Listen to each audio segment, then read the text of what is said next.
এই এডিসিতে জনজাতিদের স্বশাসিত থাক দূরের কথা, আগে চিফ এক্সিকিউটিভ মেম্বাররাও হয়তো আইন টাইন করত। এখন আমাদের মাথা বুবাগ্রা আইছে, বুবাগ্রা আইয়া কি করলো, বড় বড় জ্ঞানীরারে অ্যাডভাইজার নিয়োগ করলো। আগের এই প্রিন্সিপাল সেক্রেটারি, প্রিন্সিপাল অফিসার এইটা দিয়া হইতো না। কি রাজস্থানের থেকে এক জ্ঞানী ব্যক্তি, ওই ইন্ডিগো পাইলটের অবসরপ্রাপ্ত পাইলট, তারপরে আমাদের বহু লয়াররা নিয়ে পোস্টিং দিল এডিসিতে অ্যাডভাইজার পদে,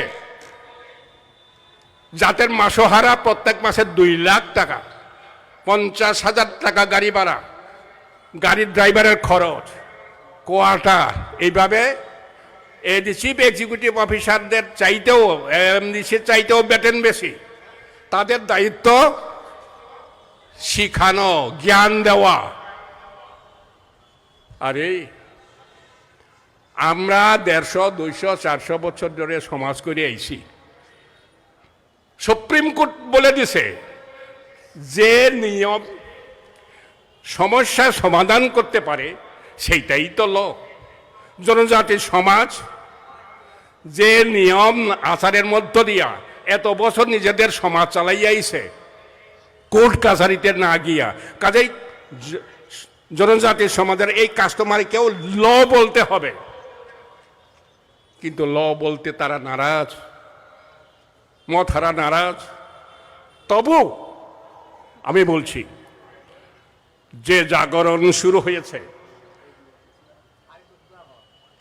যে জাগরণ শুরু হয়েছে, এখন তারা চিন্তা করতে আরম্ভ করেছে জনজাতি সমাজে তেল দিতে হবে। আগে তেল দিয়ে দিয়া সমস্ত সমাজপতিদের পকেটস্থ করছে। এখন রাজ্য সরকার, সেদিন দেখলাম জনজাতি সমাজপতিদের কর্মশালা করছে প্রজ্ঞা ভবনে। সেখানে প্রায় 50-60 জন সমাজপতিরে দেখলাম টিভিতে। আমরা ত্রিপুরাতে মাত্র 19 জনজাতি সমাজ, স্বীকৃত সমাজ, কেন্দ্র সরকারের স্বীকৃত সমাজ। তুমি 43টা 44টা জনজাতি সমাজপতি পাইলা কই? এখন তারা আবার কি জানি সমাজপতিও মানাইতে শুরু করছে। তেল দেওয়ার লেগা বলতে আরম্ভ করছে সমাজপতিরা আমরা সমাজপতি বাতা দিব পকেটে বরণের লেগা। আমাদের মাথা বুবাগ্রা আরেক ডিগ্রি বাড়া,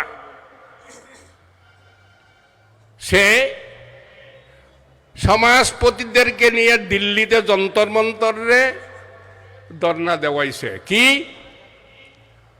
এডিসিতে এখন 28টা সিটের মধ্যে 50টা সিট করতে হবে, আর কেন্দ্র থেকে যে টাকা আসবে এটাকে বস্তা বলে একেবারে খুমলুঙ্গে গিয়ে পৌঁছাইতে হবে, সরাসরি সেখানে পৌঁছাইতে হবে।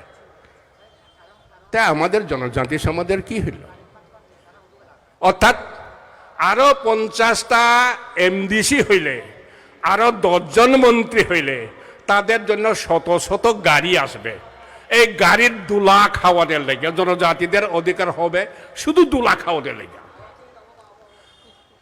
তাই আমাদের বুবাগ্রা যদি অত থাকতো, ক্ষমতা থাকতো, গ্রেটার ত্রিপুরাল্যান্ডের জন্য 1 ইঞ্চি 2 ইঞ্চি ত্রিপুরা